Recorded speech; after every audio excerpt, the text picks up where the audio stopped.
What's going on, guys? Welcome back to another Next Gen Madden 25 video on my PS4. Please do me a favor, take a moment, hit the like button for me, subscribe to my channel if you aren't currently, and of course your criticism is welcomed in the comment section. I also ask that you follow me on Twitter.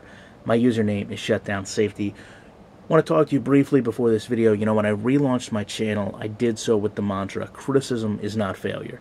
Meaning that as a group, as a community, collectively, we could come out and speak respectfully and professionally of the shortcomings of the games, with the hope of letting the developers know the issues we have and ultimately helping them create a better experience for us as a gamer.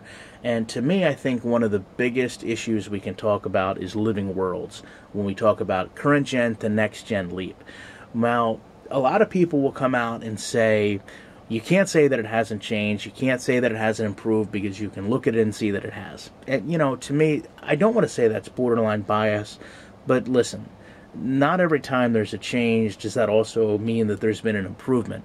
And a lot of the times when we talk about the issues we experience with this game, it's our own personal perceptions that are to blame.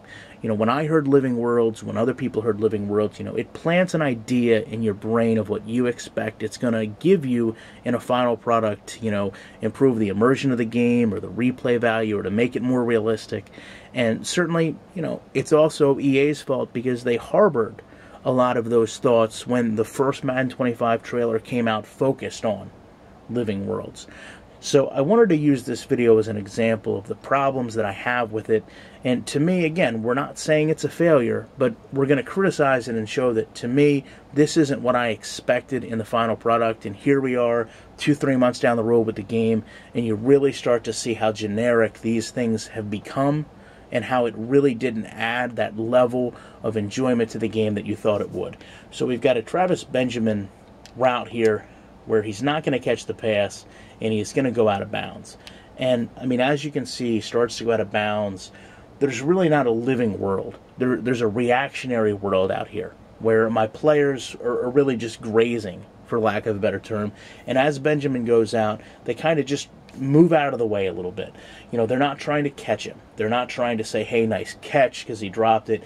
They're just kind of reacting that he's there.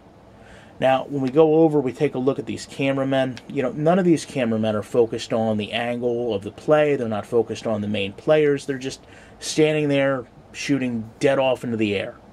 When we take a look at my coach, you know, I think we've all learned from this season in the NFL, you can't coach from the white in the sidelines there, but in Madden, the coaches stay there all the time. Big deal? Game breaker? Absolutely not. But you know what? Is it a little bit of attention to detail that you expect to be right in a game, branded NFL, made by a professional company? You know, actually, it is. When we take a look at the players on the sidelines here, you know, we look at the foreground there. We see a black Adam Vinatieri in the foreground, a black Matt Hasselbeck. You know, these are things that, and I hate to say this, but All Pro Football had corrected. You know, not every player was replicated perfectly on the sidelines, but you know what? Your key players, your main players were. You know, my backup quarterback, my Hall of Fame kicker, I expect them to be right. When we look through a list of players here, and everyone's the same build, the same shape, the same height, regardless of whether they're a kicker number, a defensive back, a lineman, you know, to me that's an issue. When I look in the back here, you can see number 52 is off talking to a trainer. Again, I mean, that's a problem because I'm going to go back to the beginning of this play, and apparently I suited up 2 number 52s today because here's Kelvin Shepard in the middle of the field. Why do I have 2 players with the same number? When we go over, we take a look at the Brown sidelines here. You know, apparently it's cross your arms and look at the sky day. I mean, 80% of these players over here have their arms crossed and are looking up in the air. Why is that? You know, to me, that's not a living world. That's not the perception I personally had, and it's not what I expected to get from the game. And I'd love to know what you guys thought you were going to receive, if this is, you know, something that also caught you off guard the moment you saw it. And I appreciate you taking time to check out this kind of elongated video.